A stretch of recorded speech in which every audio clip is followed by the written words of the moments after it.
Hello दोस्तों, क्या आप भी एक वेटिंग लिस्ट का ट्रेन का टिकट लिए हो और ये जानना चाह रहे हो कि कितना परसेंट चांसेस है वो टिकट को कंफर्म होने का। तो रेलवे दो तरह से तुम्हारा जो वेटिंग लिस्ट का टिकट है उसको कंफर्म करता है। पहला नियम हो सकता है कि आप सभी जानते हो, दूसरा नियम आज मैं आपको बताऊंगा और ये दूसरा वाला नियम पे ही डिपेंड करता है कि आपका जो वेटिंग लिस्ट का टिकट है वो कंफर्म होगा कि नहीं होगा। तो ये जो वीडियो है वो एकदम अंत तक देखिएगा दोस्तों। इसी वीडियो में मैं दोनों ही पद्धति आपको बता दूंगा कि किस तरह से आप चेक कर सकते हो कि आपका जो वेटिंग लिस्ट का टिकट है वो कंफर्म होगा कि नहीं होगा, या फिर कितना परसेंट चांसेस है आपका जो टिकट है वो कंफर्म होने का। तो पहला जो नियम है जिससे आपका वेटिंग लिस्ट का टिकट कंफर्म होता है वो शायद आप सभी लोग जानते हैं।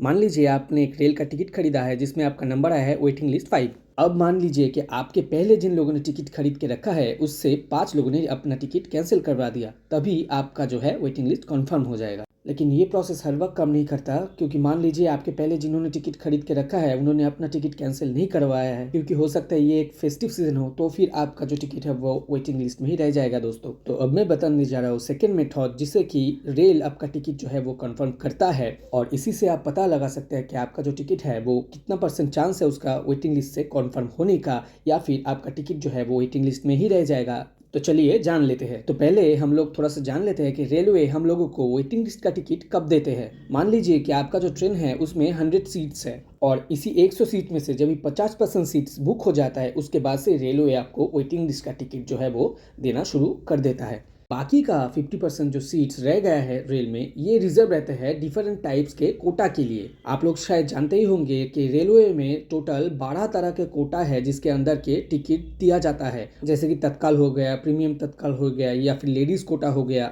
जिसमें से 6 कोटा ऑनलाइन में दिखाई देता है और बाकी के जो 6 कोटे हैं वो आप ऑफलाइन मोड में काउंटर से ले सकते हो। लेकिन उसके लिए आप सभी के पास वैलिड डॉक्यूमेंट होना बहुत ज़रूरी है, जैसे कि लिए फिजिकल हैंडीकैप कोटा हो गया या फिर सीनियर सिटीजन कोटा हो गया। और अब आता है मेन पॉइंट पे। अब इसी कोटे से आप पता लगा सकते हैं कि आपका जो वेटिंग लिस्ट का टिकट है वो कन्फर्म होगा कि नहीं होगा, और अगर होगा तो कितना परसेंट चांस आपके पास है। और अभी मैं मेथड भी बता दूंगा कि किस तरह से आप ये चेक कर सकते हैं। तो वीडियो एकदम अंत तक देखिएगा दोस्तों। अभी आपको मैं वो मेथड सिखाने वाला हूँ जिसके अंदर आप चेक कर सकते हो कि आपका जो वेटिंग लिस्ट का टिकट है वो कितना परसेंट चांसेस है उसका कंफर्म होने का।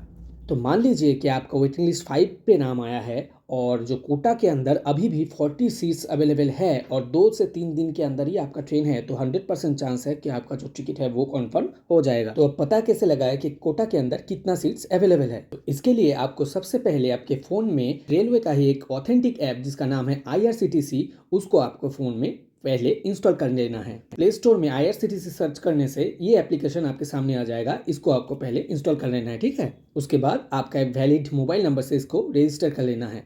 रजिस्टर करने के बाद सबसे पहले हम चले जाएंगे इस ऐप के टिकट सेक्शन में। टिकट सेक्शन में जाने के बाद आपका जो बोर्डिंग स्टेशन है और जो एंडिंग स्टेशन है उसको डाल के और आपका जो डेट ऑफ जर्नी है उसको डालना पड़ेगा। अब देख सकते हैं कि इसका जो कोटा है वो जनरल सिलेक्ट कर रखा है और जो स्टार्टिंग स्टेशन है वो शियालदा है और जो एंडिंग स्टेशन है वो NGP है। तो पहले देख लेते हैं कि जनरल कोटा में जिस ट्रेन से मैं सफ़र करने वाला हूँ उसका जो वेटिंग लिस्ट कितना दिखा रहा है। और आप देख सकते हो कि मैं जो दार्जिलिंग मेल में सफ़र करने वाला हूँ उसका वेटिंग लिस्ट 27 अभी दिखा रहा है जनरल कोटा में। तो अभी हम चेक करेंगे कि डिफरेंट कोटा में कितना सीट्स अवेलेबल है। तो अभी हम सब सेम रखते हुए सिर्फ कोटा को चेंज करके सीनियर सिटीजन में ले आए हैं। तो अभी देखते हैं कि सीनियर सिटीजन में दार्जिलिंग मेल में कितना सीट्स अवेलेबल है। तो देख सकते हैं दोस्तों, अभी सीनियर सिटीजन के लिए 22 सीट्स अवेलेबल है उस सेम ट्रेन में सेम डे के लिए। तो मतलब कि अभी भी 22 सीट्स जो है वो बुक नहीं हुआ। तो अभी देख लेते हैं कि सेम डे में सेम ट्रेन में और भी दूसरा कोटा में कितना सीट्स अवेलेबल है। तो अभी देख लेते हैं दोस्तों कि लेडीज़ कोटा में कितना सीट्स अवेलेबल है। तो देख सकते हैं दोस्तों, मैं फिर से दार्जिलिंग मेल को सिलेक्ट कर लूँगा और देख सकते हैं दोस्तों यहाँ पे 5 सीट्स अवेलेबल है, यानी कि टोटल 27 और 5 33 सीट्स अभी भी अवेलेबल है उसी ट्रेन में उसी दिन के लिए।